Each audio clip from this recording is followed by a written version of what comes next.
Thomas Brock vivió del año 1608 al año 1680. Cristo es hombre. La palabra inspirada e infalible revela que Cristo no solamente es totalmente Dios, sino también totalmente hombre. El Verbo hecho carne es esencial para comprender la obra de Cristo en la redención. Esta verdad de la deidad y de la humanidad de Cristo unidas en una persona santa es una doctrina insondable, pero aún así una doctrina reconfortante y edificante para los hijos de Dios. Cristo es hombre, por Thomas Brock. Vivió en el año 1608 al 1680. En relación con la humanidad de Cristo comenzaré diciendo que así como es realmente Dios, es también realmente hombre. Jesucristo, hombre. 1 Timoteo 2:5. Cristo es realmente hombre, pero no meramente hombre. La palabra no debe ser entendida como denotado exclusividad, negando así la naturaleza divina. Cristo es teantropos, tanto Dios como hombre, llamado a veces según la naturaleza o la otra, a veces llamado Dios y a veces hombre, debido a que es realmente ambos, interesado y participando en dos naturalezas, está por ello calificado como un mediador entre Dios y los hombres. Ahora bien, en cuanto a la humanidad de Cristo, el profeta dice claramente, porque un niño nos es nacido, hijo nos es dado, en Isaías 9, versículo 6. Un niño, eso indica su humanidad. Un hijo, eso indica su deidad. Un niño, un hombre de la sustancia de su madre, nacido en el mundo. Mateo 1:25. Un hijo, Dios de la sustancia de su Padre, engendrado antes de que existiera el mundo. Un niño, contemplemos su humanidad, y dio a luz a su hijo primogénito y lo envolvió en pañales y lo acostó en un pesebre. Lucas 2, versículo 7. Un hijo, contemplemos su dignidad. Cuando introduce al primogénito en el mundo, dice, adórenle todos los ángeles de Dios. Hebreos 1, versículo 6. Para dar prueba de que era hombre, es suficiente decir que nació, vivió y murió. Dios se hizo hombre por una unión extraordinaria, magnífica, inexpresable. Cristo como hombre fue descendiente de reyes. Mateo capítulo 1, del versículo 1 al 16. Como hombre juzgará al mundo. Hechos 17:31. Como hombre nació maravillosamente de una virgen. Mateo 1:23, Isaías 7:14.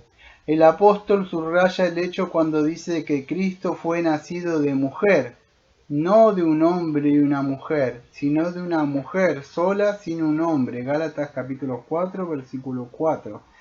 Cristo como hombre fue predicho por los profetas y por diversas personas. Cristo como hombre fue atendido en su nacimiento por ángeles, santos, y para él fue creada una estrella excepcional. Lucas capítulo 2, versículo 13 y 14, y Mateo capítulo 2, versículo 1 y 2. Cristo como hombre fue nuestro sacrificio y expiación, fue el pago de nuestro rescate, que nosotros nunca podríamos haber pagado, sino que hubiéramos quedado en la prisión del infierno pudriéndonos para siempre. Cristo como hombre fue concebido por el Espíritu Santo, Mateo 1:18. Cristo como hombre ascendió al cielo, Hechos 1, versículo 9 y 10. Cristo como hombre está sentado a la diestra de Dios, Colosenses 3:1. ¿Qué indican todas estas cosas, sino que Jesucristo es un humano de valor inestimable y muy excelente? Cristo tenía los verdaderos sentimientos y acciones y características del hombre. Fue concebido y nació y fue circuncidado. Sentía hambre y sed, vestía ropa, comía, bebía, dormía, oía, veía, tocaba, hablaba, suspiraba, gemía, lloraba y crecía en sabiduría y estatura, etc. Como los 4 autores de los evangelios testifican abundantemente, porque este es un punto de gran importancia, especialmente en esta época cuando están apareciendo entre nosotros tantos engañadores. Sería conveniente considerar los siguientes detalles. 1. Primero acerca de los pasajes bíblicos que hablan de lo innegable y de la intensidad del cuerpo de Cristo. Y aquel verbo fue hecho carne, Juan 1.14. Indiscutiblemente grande es el misterio de la piedad. Dios fue manifestado en carne, 1 Timoteo 3.16. Cristo es el mismo, concebido por el Padre sin tiempo. El Hijo de Dios sin madre y nacido de una virgen en el tiempo, el Hijo del hombre sin padre, el Hijo de ambos, natural y consustancial. Hago una aclaración, cuando dice consustancial, acá se refiere a la autora, sería de la misma esencia. Prosigo. Oh, qué gran misterio es este. Por tanto, puesto que los hijos han participado de carne y sangre, de igual manera él participó también de lo mismo para destruir por medio de la muerte al que tenía el dominio de la muerte. Este es el diablo, porque ciertamente él no tomó para sí a los ángeles, sino la descendencia de Abraham, dice Hebreo capítulo 2, versículo 14 al 16.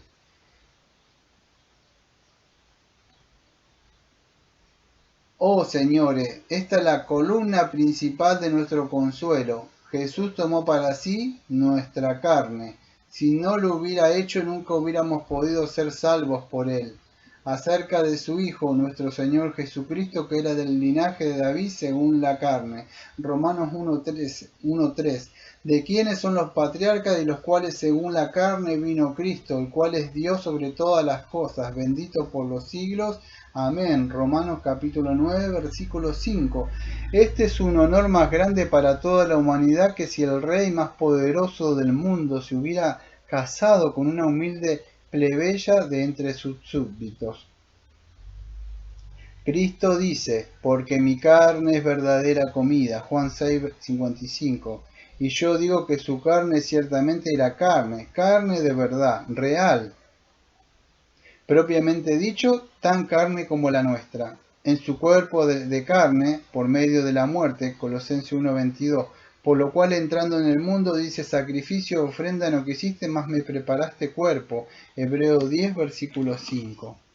Dios hizo el cuerpo de su Hijo para que estuviera unido con la deidad y para hacer un sacrificio expiatorio del pecado, quien llevó el mismo nuestros pecados en su cuerpo sobre el madero, dice 1 Pedro 2, versículo 24. Cristo no tenía a nadie que le ayudara o sostuviera bajo la carga pesada de nuestros pecados y la ira de su Padre. Él, que en su cuerpo cargó nuestros pecados sobre el madero, es decir, el castigo que merecíamos por nuestros pecados, se hizo carne, carne que era exactamente igual a la nuestra. Su cuerpo tenía los mismos órganos, miembros, características y la misma proporción que el nuestro. El cuerpo de Cristo no era un espectro, ni un fantasma, ni tenía un aparente cuerpo, como si no existiera, sino que era una aparición, un producto de la imaginación, lo cual afirmaban los seguidores de Marción. Hago una aclaración. Marción era Marción de Sinope, que vivió años después de Cristo, del 85, o sea, del 85 al 160. Era un hereje Marción del siglo II, quien rechazó el Antiguo Testamento y produjo, o sea, su propio Nuevo Testamento, el cual incluía un Evangelio de Lucas, abreviado de 10 epístolas de Pablo, y creía y enseñaba que Jesús no había nacido, sino que sencillamente había aparecido. Esa era Marción, que era... Continúo. O producto de la imaginación, lo cual afirmaban los seguidores de Marción. Los de Maní y otros herejes de la antigüedad. Bueno, Maní era un filósofo iraní del siglo III que vivió del 216 al 277, que fue fundador de una forma compleja de gnosticismo que enseñaba que Cristo era un profeta, pero no el Hijo encarnado de Dios. y los de Maní, y otros herejes de la antigüedad, y que algunos hombres con mentes corruptas afirman en la actualidad, sino que era un cuerpo tan real y tan sólido como cualquier cuerpo humano. Por lo tanto, el apóstol lo llama cuerpo de carne, Colosenses 1:22, un cuerpo para mostrar su organización y un cuerpo de carne para mostrar su realidad en oposición a todos los cuerpos etéreos e imaginarios. El cuerpo de Cristo contaba con todas las propiedades esenciales de un verdadero cuerpo, como todos los autores de los evangelios testifican abundantemente. Mirad mis manos y mis pies, que yo mismo soy. Palpad y ved, porque un espíritu no tiene carne, ni hueso como ves que yo tengo, dice Lucas capítulo 24, versículo 39.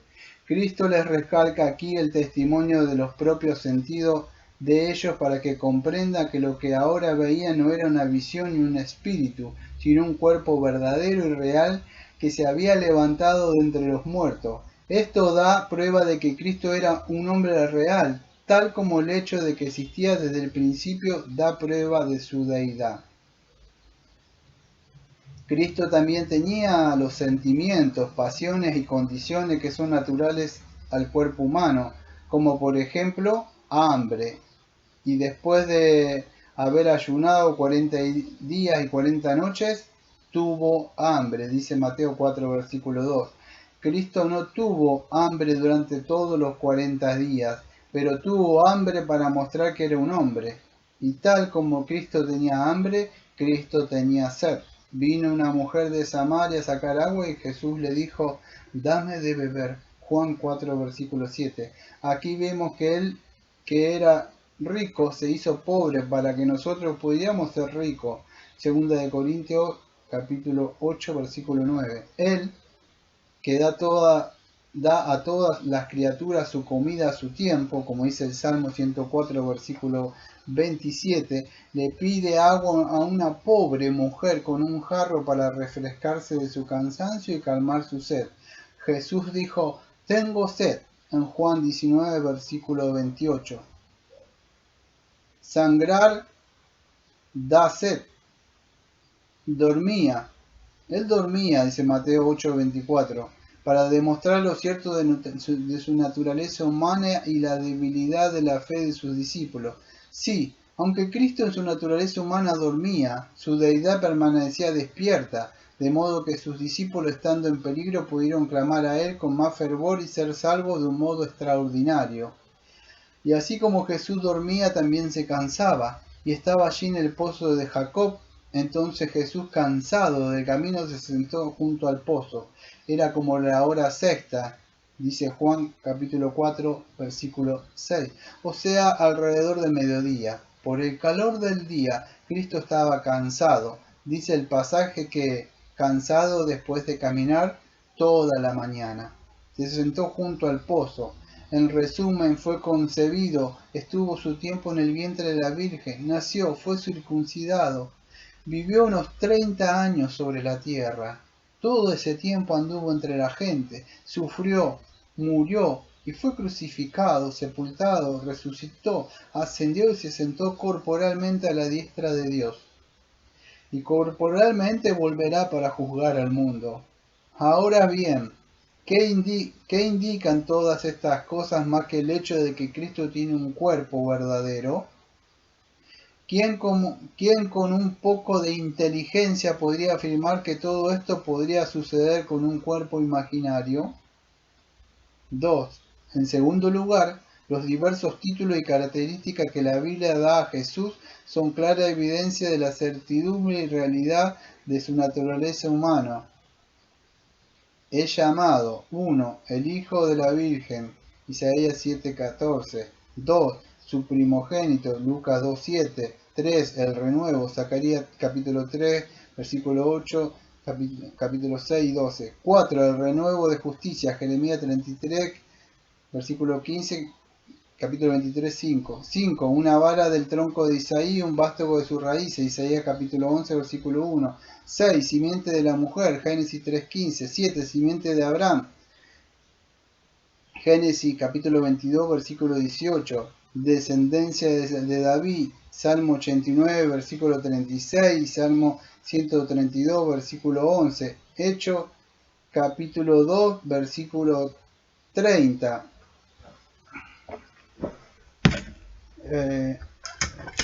Linaje de David según la carne. Romanos capítulo 1, versículo 3. Salmo capítulo 7, versículo 2. 10. León de la tribu de Judá. Apocalipsis capítulo 5, versículo 5. Descendiente de Jacob. Génesis 28, 14. Descendiente de Isaac. Génesis 26, versículo 4. 13. Un niño no es nacido, hijo no es dado. Isaías 9, 6. 14. Hijo del hombre. Mateo 8, 20. Y Mateo 17, 13. Apocalipsis 1, 13. Daniel capítulo 7, versículo 13. Juan 3, capítulo 13. Es llamado Jesucristo hombre, dice 1 Timoteo 2, 5. Porque por cuanto la muerte entró por un hombre, también por un hombre la resurrección de los muertos. 1 Corintios 15, 21. La justicia de Dios no podía ser satisfecha por medio de la misma naturaleza que había pecado. Hijo de David, dice Mateo 1:1, como dicen los escribas que el Cristo es hijo de David, dice Marcos 12, versículo 35, ya que los escribas y fariseos sabían y reconocían que Cristo debía ser el hijo de David según las escrituras, es decir, que nacería y sería de la línea y posteridad de David, en lo que la carne se refiere, podemos entender la verdad de la naturaleza humana de Cristo, que fue ordenada por Dios para ser verdaderamente humano al igual que Dios en una misma persona. De otra manera no hubiera sido hijo de David. Ahora bien, aunque los escribas y fariseos sabían y reconocían que era hijo de David, como veremos a continuación, esta era una verdad que habían aprendido de las Escrituras. Y no solo ellos, sino que también todo el pueblo judío de la época de nuestro Salvador.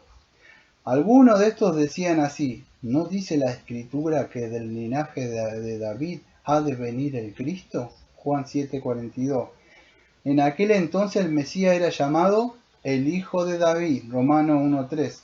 Entonces, siendo Cristo de la simiente de David, según la carne, es indudable que es verdaderamente hombre al igual que Dios, quien fue encarnado en el momento determinado por Dios. Esto significa que siendo el Hijo de Dios desde la eternidad, a su tiempo, se hizo hombre, asumiendo nuestra naturaleza junto con las debilidades de nuestra naturaleza, pero con la única excepción de que no tenía pecado. Así que vemos que los 18 nombres dados a Cristo en las Sagradas Escrituras demuestran abundantemente la veracidad de la naturaleza humana de Cristo. 3. En tercer lugar, Cristo tomó sobre sí la totalidad de la naturaleza humana. Realmente era verdadera y completamente un hombre, compuesto de carne y espíritu, cuerpo y alma. Sí, asumió toda la naturaleza humana, con sus partes esenciales, alma y cuerpo. Las dos partes esenciales que componen las partes del hombre son alma y cuerpo. Donde hay estos dos, hay un hombre de verdad. Cristo tenía ambos, por lo tanto era verdaderamente hombre. 1. Primero, Cristo tenía un alma verdadera y racional. El alma racional es la parte más elevada y noble del hombre. Esto es lo que principalmente hace al hombre y tiene la mayor influencia en su ser y esencia. Por lo tanto, si Jesucristo hubiera tenido solo un cuerpo humano, sin un alma humana, hubiera carecido de la parte que es la más esencial del hombre, por lo que tanto se hubiera podido considerar como se podía considerar como un hombre verdadero y perfecto. Ay, señores, Cristo no redimió ni salvó nada que él mismo no tomó para sí. La redención y salvación no abarca más allá. de la naturaleza humana de la cual se apropió. Las escrituras dan clara evidencia de que Cristo tenía un alma humana verdadera. Mi alma está muy triste hasta la muerte, dijo en Mateo 26, versículo 28. Cada palabra es enfática. Mi alma, su tristeza, le partía el alma. Notemos que así como el alma es el primer elemento de la transgresión, es el alma la primera en sentir aflicción, hasta la muerte. Es decir, esta tristeza nunca acabará ni se interrumpirá sino hasta la muerte. Mi alma está muy triste, lo cual significa que Cristo tenía un alma verdaderamente humana.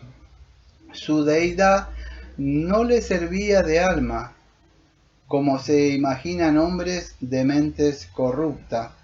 Esto creo que está refiriendo a los apolinaristas y Arrio. Voy a hacer una aclaración. Estos apolinaristas creían que Jesucristo solamente tenía un cuerpo, pero no un alma humana, sino que creían que el Espíritu de Cristo, la deidad de Cristo, tomó un cuerpo de carne, pero eso no significaría que Jesucristo fue totalmente humano, porque la esencia del ser humano está con la carne y está hecha con el espíritu. Significaría, si no se entiende, que no nos podía haber representado, porque sería solamente como una carne que tomó Dios, pero no tendría sentimiento, no sería un digno representante. Entonces, eso para aclarar nada más.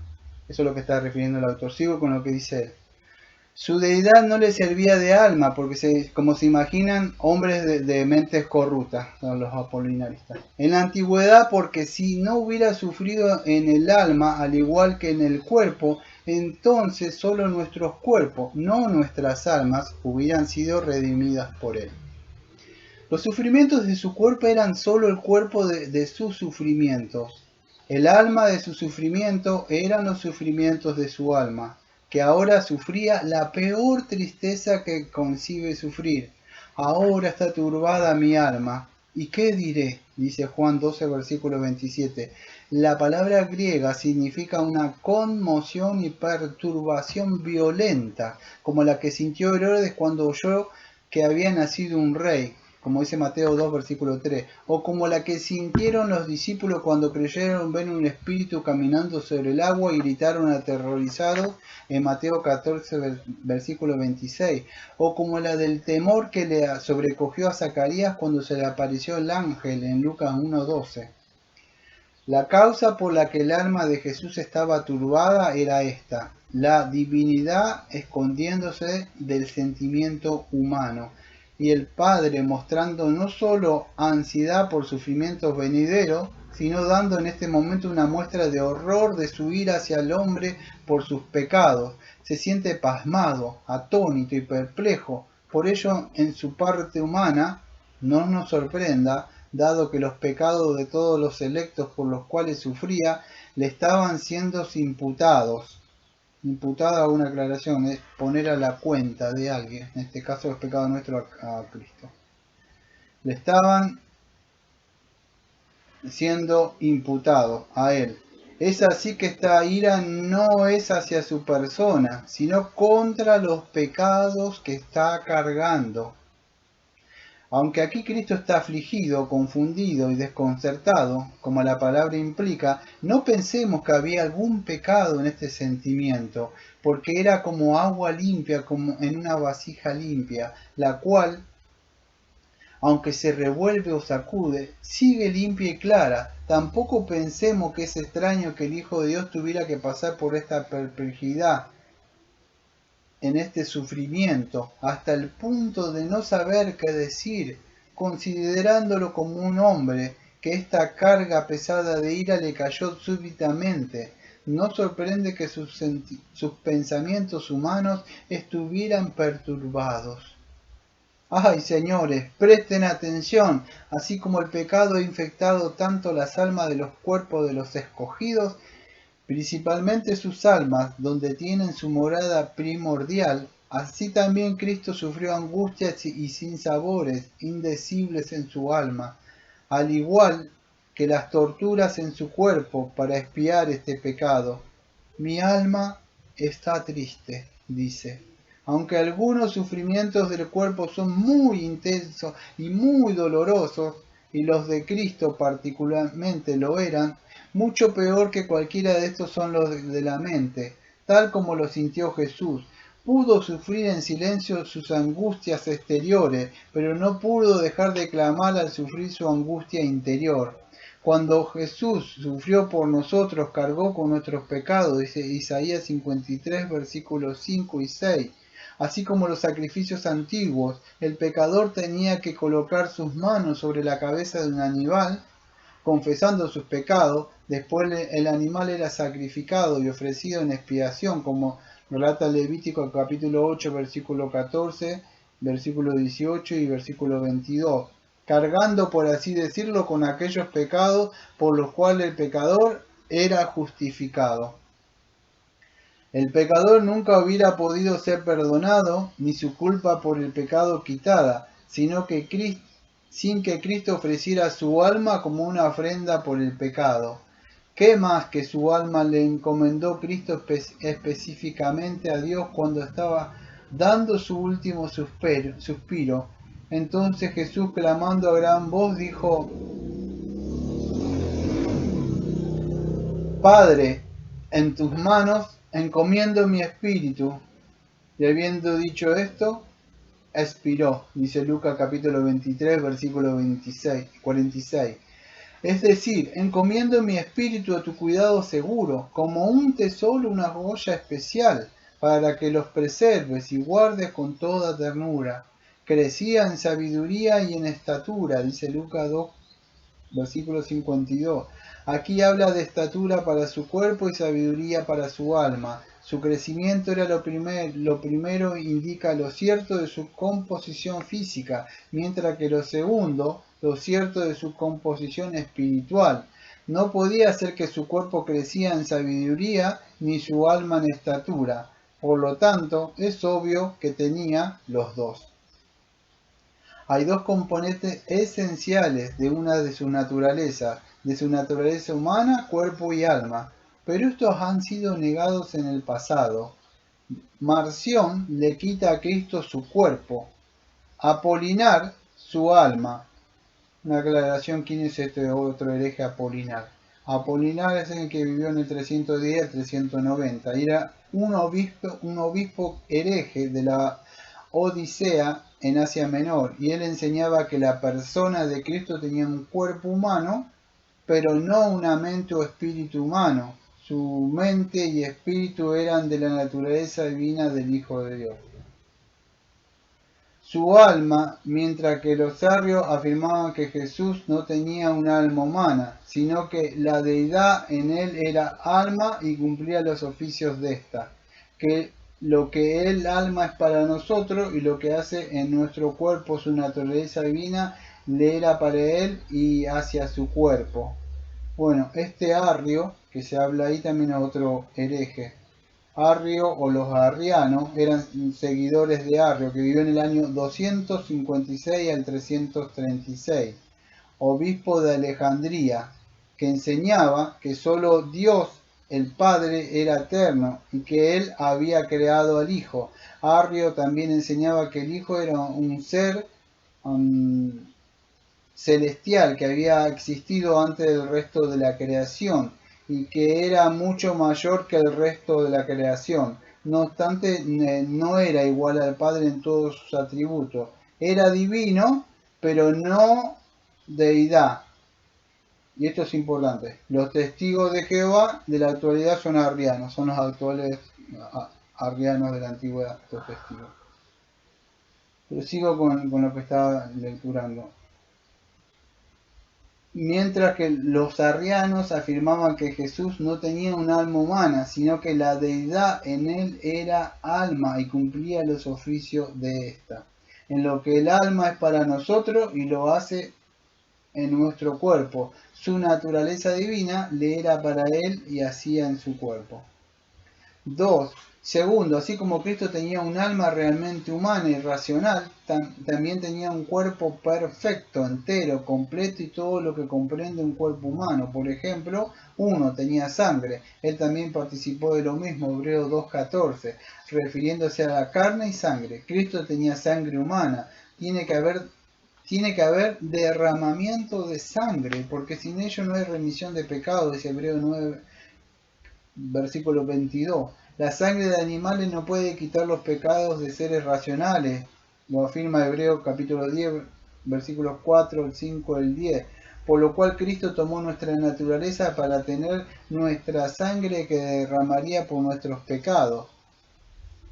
En la gran empresa de la salvación del hombre existe un énfasis en Cristo como ser humano. Jesucristo, hombre. 1 Timoteo 2.5. El remedio contenido, el ingrediente apropiado para la enfermedad, los sufrimientos de un hombre para expiar el pecado del hombre. 2. Tenía huesos al igual que carne. Un espíritu no tiene ni carne ni hueso como veis que yo tengo, dijo en Lucas capítulo 24 versículo 39. 3. Cristo en su condición de hombre sentía compasión, dice Filipenses 2 versículo 8. La que demostró estando en la tierra, como dice Mateo capítulo 12 versículo 18 al 20, y la sigue teniendo en el cielo, estando en la gloria tiene empatía por los sufrimientos de su pueblo. Saulo, Saulo, ¿por qué me persigues? Le dijo en Hechos capítulo 9 versículo 4, Mateo 25 versículo 35. Aunque Cristo en su estado glorificado está libre de ese estado de fragilidad, de capacidad de sentir o de sufrir, de su mortalidad, conserva su compasión de siempre. 4. Tenía simpatía humana. Todos los evangelistas testifican ampliamente sobre la sencillez con que Cristo se relacionaba socialmente con todo tipo de personas en este mundo. El hombre es una criatura sociable y sin pretensiones. Cristo se hizo hombre a fin de ser un sumo sacerdote misericordioso, dice Hebreos 2.17. No que el hecho de que se hiciera hombre lo hiciera más misericordioso, como si la misericordia del hombre fuera más que la de Dios, sino porque de esta manera misericordia es demostrada al hombre de un modo más apropiado y familiar a éste. Y 4. Por último, nuestro Señor Jesucristo tomó sobre sí nuestra flaqueza. Cuando Cristo estuvo en este mundo, se sometió a los accidentes, situaciones, enfermedades, sufrimientos y calamidades que le pueden suceder a los seres humanos. Para empezar, recordemos que hay 3 tipos de flaqueza. 1. Hay flaquezas pecaminosas, como es Santiago capítulo 5, versículo 5 y Salmo 77, versículo 10. Aunque el mejor de los hombres no es más que el mejor de los casos meramente hombre, recordemos la incredulidad de Abraham, la caída de David, las maldiciones de Job, la rebeldía de Jonás, la incredulidad de Tomás, la mentira de Pedro, etc. Ahora bien, Jesús tomó sobre sí todas estas debilidades, porque aunque fue hecho como nosotros en todo sentido, no pecó, dice Hebreos 4:5. 2. Hay flaquezas personales, las cuales por causas particulares padece esta o aquella persona, como ser lepra, ceguera, mudez, parálisis, hidropesia, epilepsia, cálculos, gota, enfermedades. Cristo nunca estuvo enfermo, no tenía pecado y por lo tanto ninguna enfermedad. Cristo no cargó con las condiciones físicas particulares de esta persona aquella. Hay flaquezas naturales que padece toda la humanidad desde la caída, como ser hambre, sed, cansancio, tristeza, sudor, hemorragias, heridas, muerte, sepultura. Jesucristo cargó con estas flaquezas naturales que son comunes a la naturaleza humana, tal como lo testifican abundantemente todos los evangelistas. Nuestro querido Señor Jesús estuvo semanas y meses en el vientre de la Virgen, recibió nutrición y crecimiento de la manera natural, nació y fue criado tal como por lo común lo son los infantes normales. Comía comida como la nuestra para alimentar su cuerpo, sufrió pobreza, aflicciones, reproches, persecuciones, tentaciones, traiciones, falsas acusaciones, etc. Su vida entera, desde la cuna hasta la cruz, estuvo llena de tristezas y aflicciones. Así es que vemos que Jesucristo de hecho tomó sobre sí la flaqueza que caracteriza la naturaleza del hombre, aunque no tomó sobre sí las flaquezas individuales de personas en particular. Ahora bien, ¿qué demuestran todas estas cosas más que la certeza y realidad de la humanidad de Cristo? Tomado de la llave de oro para abrir tesoros escondidos, de las obras de Thomas Brooke. Thomas Brooke vivió en el año 1608 a 1680, pastor congregacional y autor de numerosas obras, sepultado en Bunhill Fields, Londres, Inglaterra.